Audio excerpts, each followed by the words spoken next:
Voilà la voiture qui fait rêver tout ce que l'Amérique compte comme star de cinéma ou de la politique.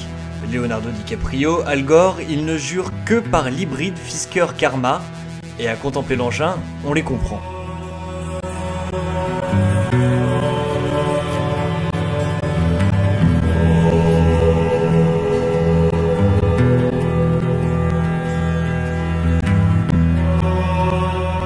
La silhouette de la Karma est magnifique, c'est un doux mélange de courbes et de lignes tendues, longues et basses, elle jouit d'un grand empattement et de faibles porte-à-faux, une silhouette féline, un style vraiment captivant avec notamment la magnifique face avant rehaussée par les blocs optiques superbement dessinés.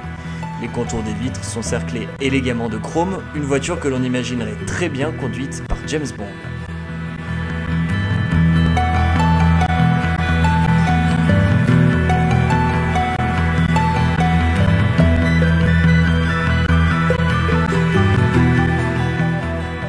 L'habitacle est lui un peu plus classique avec son instrumentation cerclée de chrome, un peu dans le style vieille voiture anglaise, du plus bel effet.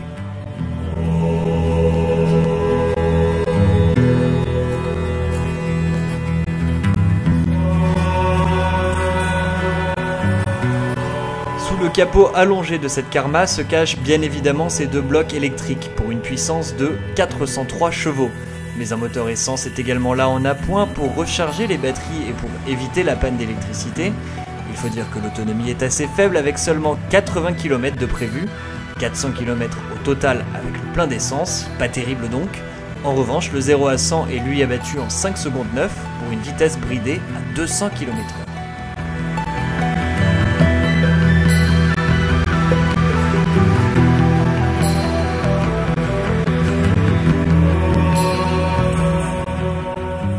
Cette Fisker Karma joue un double jeu, les lignes rappellent immanquablement des Porsche ou des Aston Martin, et pourtant on se doute bien qu'on ne pourra pas appuyer trop longtemps sur l'accélérateur sous peine de déclencher rapidement le moteur essence.